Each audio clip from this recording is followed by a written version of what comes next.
अगर मैं आपसे कहूं कि ईरान ने मार गिराया है अमेरिका का सबसे बड़ा जहाज, अरे वो सबसे बड़ा जहाज जब अमेरिका लेकर उड़ता था ना तो 600 किलोमीटर दूर परिंदा पर तक नहीं मार सकता था।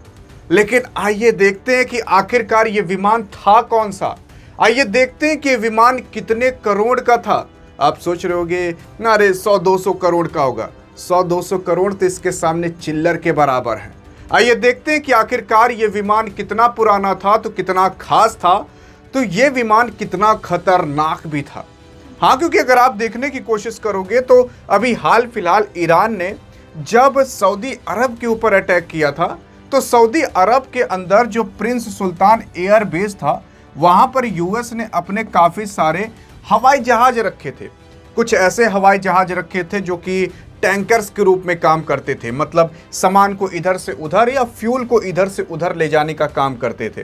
तो अभी हाल फिलहाल 3 जहाज तो ऐसे उड़ाया था ईरान, लेकिन उसके बाद अब जहाज उड़ा चुका है। लेकिन ये 3 जहाज के बराबर जो अभी एक जहाज उड़ाया है ना, वो ज्यादा खतरनाक है। क्योंकि ईरान ने अभी कुछ मिसाइलों का इस्तेमाल तो कुछ ड्रोन का इस्तेमाल किया था। प्रिंस सुल्तान एयरबेस पर जब मिसाइल और ड्रोन को छोड़ा था तो कुछ जहाज को तो उड़ाया था। लगभग 3 जहाज को 12 सैनिक घायल हुए थे, कुछ बहुत ज्यादा घायल हुए थे, कुछ की मरने की भी खबर आई थी। लेकिन अब जो जहाज उड़ा है ना भाई साहब, उसको सुनकर आप चौंक जाओगे। जानते हो वो कौन सा जहाज है? वो ये वाला जहाज है। इसका नाम जानते हो? E3 सेंट्री नाम है। इसको बहुत से लोग एवॉक्स के नाम से भी जानते हैं। ये जहाज अगर आप देखने की कोशिश करोगे तो इस तरीके से जो अमेरिका का बनाया हुआ आर्मी का स्टेशन था, अमेरिका का जो सैन्य अड्डा था, वहां पर ये आराम से जहाज खड़ा हुआ था। इस पर ड्रोन आते हैं, मिसाइल आते हैं, गिर जाती है और ये पूरी तरीके से क्षतिग्रस्त हो जाता है। अरे यार, इतना क्षतिग्रस्त हो जाता है कि आधे से लगभग टूट जाता है। अगर आप देखने की कोशिश करोगे तो ये पूरा का पूरा जहाज है। यहाँ पर देख सकते हो प्रूफ के तौर पर यूएस एयरफोर्स लिखा भी हुआ है। ये कहीं और नहीं बल्कि सऊदी अरब के अंदर था। आप सोचोगे सऊदी अरब के अंदर ये क्या कर रहा था।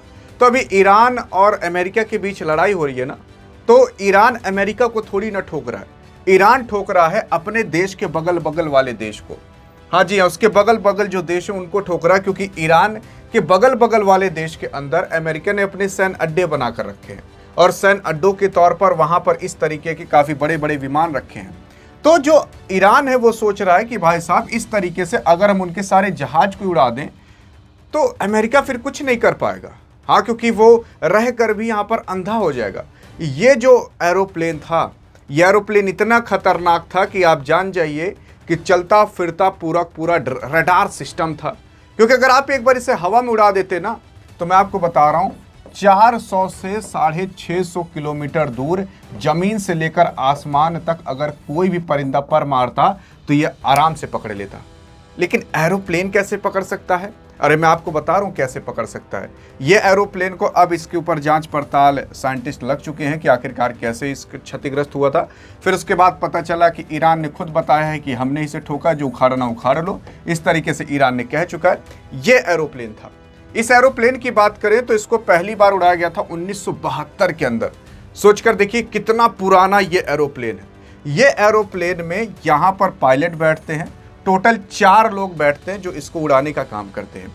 फिर यहाँ पर बीच में यहाँ खाना पीना बनाने वाला, थोड़ा रेस्ट करने वाला भी होता है। ये रडार है पूरा पूरा। ये रडार लगभग 30 फीट का है। ये 360 डिग्री घूम सकता है। ये इस तरीके से गोल गोल घूमता भी है। इस तरीके से सिस्टम बनाया गया है।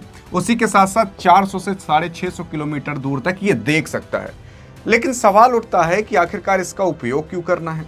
तो इसका उपयोग इसलिए करना है कि अगर युद्ध के दौरान आपको जानना है कि दुश्मन कहाँ कहाँ पर है, उसके फाइटर जेट कहाँ उड़ रहे हैं, बस एक बार यही एरोप्लेन उड़ा दीजिए ना, बस एक बार ये टहल कर आ जाए, जान जाइए आप चप्पे चप्पे के बारे में पूरी खबर निकाल लोगे।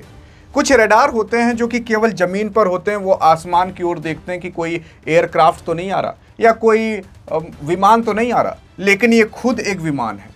ये जाता है और जाने के बाद वापस जब लौट आता है तो पूरे चप्पे चप्पे की खबर ले लेता है। मान लेते हैं कि इस पॉइंट से लेकर इस पॉइंट तक ये मान लेते 400 किलोमीटर की दूरी है। अब आप सोच रहे होगे कि ये विमान यहाँ से यहीं तक देख पाएगा। नहीं भाई साहब, कुछ समय में ये विमान यहाँ से यहाँ तक पहुँच जाएगा। तो खुद सोच कर देखिए, फिर यहाँ से यहाँ तक का जो 400 किलोमीटर होगा वहाँ पर भी ये देखने की कोशिश आराम से कर लेगा। तो केवल 400 किलोमीटर तक नहीं बल्कि उसके आगे जब जाता है तो उसके आगे का भी डाटा ये लेते रहता है। तो इतना खतरनाक ये रडार सिस्टम है और ये रडार काफ़ी मोटा भी है।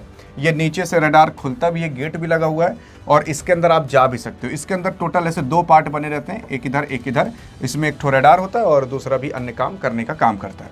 अगर आप देखने की कोशिश करोगे तो इसे ऑपरेशंस में यूज़ किया जाता है। अगर सामने वाला दुश्मन है उसको चप्पे चप्पे के बारे में खबर निकालनी है, जैसे मान लेते अगर ये भारत के पास होता तो भारत क्या करता, एक बार पाकिस्तान के बॉर्डर के साइड इसे टहला चला आता। उसके बाद भाई साहब पूरे पाकिस्तान की खबर आ जाती, क्या हो रहा है, कैसे हो रहा है, कौन से एयरक्राफ्ट, अगर एक पतंग भी उड़ रही होती ना तो ये पकड़ लेता। और उसी के साथ साथ अमेरिका के पास लगभग अभी 25 से 16 ये हैं, लेकिन ये काफ़ी पुराना हो चुका है। तो अमेरिका अब इस पर विचार कर रहा था कि इसको रिप्लेस करके अब हम कोई दूसरा बनाएं, लेकिन जब तक दूसरा नहीं बना तब तक यही सबसे खतरनाक माना जाता है। 15 से 16 अभी तक अमेरिका के पास है, लेकिन अब एक ठो उड़ा दिया गया है, तो अब आप 14 से 15 ही मान चलो। उसी के साथ साथ अगर इसके प्राइस की बात करें तो सुनोगे क्या इसकी प्राइस है? इसकी प्राइस है लगभग भाई साहब 3,500 करोड़ तक। 2.5 से 3,500 करोड़ के बीच ये केवल एक एरोप्लेन है, लेकिन ये बहुत पुराना है और इसके अंदर जो सिस्टम भी लगे रहते हैं वो काफ़ी पुराने ओल्ड ज़माने के हैं। तो इसमें आपको कोई नई वाली फीलिंग नहीं आएगी, लेकिन जो भी इसके अंदर रडार सिस्टम और बाकी अन्य चीज़ें लगी हैं वो काम बहुत अच्छे से करती हैं, भले पुराने ज़माने की हैं। लेकिन अगर आप ये देखोगे कि इसके अंदर और क्या क्या खूबी है, सोच कर देखिए 1972 के अंदर इसे बनाया गया था, मतलब तब भी इसके अंदर भाई साहब एयर रिफ्यूलिंग का सिस्टम है। मतलब आप इसे हवा में उड़ाते उड़ाते ना आप इसमें तेल भी भर सकते हो। तेल भरने के बाद फिर आप हवा में ही तेल भर लिए, उसके बाद आगे और आप बहुत दूर तक जा सकते हो। मतलब पूरे चप्पे चप्पे की खबर आप निकाल सकते हो बिना इसको ज़मीन पर लैंड कराए। फिर उसके बाद अगर आप देखने की कोशिश करोगे तो इसके अंदर जो इंजन लगा रहता है वो भी बहुत खतरनाक इंजन है, जिसका नाम TF-33 टर्बो फैन इंजन है। उसी के साथ साथ इसकी रिपेयरिंग हर बार होते रहती है, हर समय होते रहती है। और इसी के साथ साथ जब ये एक बार उड़ता है, एक बार ऑपरेशन करता है, तो मान लो कि लगभग 30 से 50 लोग इसमें लगते हैं पायलट के तौर पर और अन्य चीज़ों के तौर पर। और इसका जो रडार होता है वो रडार कमांड सिस्टम से कनेक्ट होता है, वहाँ पर भी काफ़ी लोग रहते हैं और उसकी पूरी जांच पड़ताल करते हैं। 20 से 30 लोग नॉर्मली इसके लिए हमेशा प्रेजेंट रहते हैं। इसके अंदर टोटल 4 पायलट के तौर पर बैठते हैं। 4 के चारों पायलट नहीं होते, जैसे कि आगे वाला एयरक्राफ्ट कमांडर होता है, इधर आगे वाला को पायलट होता है, इसके पीछे नेविगेटर बैठा रहता है जो नेविगेशन मतलब स्टेशन बना रहता है उससे बात करता रहता है और हर चीज़ें बताता रहता है। और इनके पीछे इंजीनियर बैठा होता है जो इस पूरी चीज़ की देखरेख करता है कि कहीं कोई कमी हो, कहीं कुछ हो जाए तो उसके बारे में ये तुरंत उसका हल निकाल कर देता है। तो जैसे एरोप्लेन को 2 लोग उड़ाते हैं, इसको उड़ाने के लिए टोटल 4 लोग लगते हैं। तो इतना खतरनाक है। अब इसी चीज़ को ईरान ने भाई साहब उड़ा दिया है। हाँ, मतलब इतनी खूबी सुन लिए, इसे ईरान ने भाई साहब छोटे मोटे ड्रोन और छोटे मोटे मिसाइल से उड़ा दिया है। अब उड़ाने के बाद अब अमेरिका के पास ऐसा नहीं कि 100 ठो हैं, 14-15 ठो बाकी हैं। और क्या पता कुछ और उड़ा दिया तब तो कुछ नहीं बाकी होंगे। और अगर इसी तरीके से अमेरिका अपना सारे ये पूरा उड़ाते चला गया तो भाई साहब कुछ नहीं हो पाएगा, क्योंकि इसका इस्तेमाल ऐसा कहा जा रहा था कि अमेरिका जल्द ही कर सकता था, क्योंकि अभी हाल फिलहाल अमेरिका ने ईरान के पास लगभग 3,500 सोल्जर भेज दिए हैं। तो एक बार इसे उड़ाकर पूरे चप्पे चप्पे की खबर ले लेता, उसके बाद अपने अमेरिका सोल्जर्स को भेजने वाला था, लेकिन उससे पहले ईरान ने इसे उड़ा दिया। अब क्या करेगा? उसी के साथ साथ ईरान ने कुछ समय पहले थर्ड रडार सिस्टम को भी उड़ा दिया था। उसी के साथ साथ 7,500 करोड़ का वो थर्ड रडार सिस्टम था, और अब ये एरोप्लेन भी उड़ा दिया है। तो मतलब 10,000 करोड़ तो केवल थर्ड रडार सिस्टम और इसे मिला दो तो अभी खत्म हो चुके। और अगर इसी तरीके से अमेरिका का नुकसान होता रहा तो भाई साहब परले आ जाएगी अमेरिका के अंदर।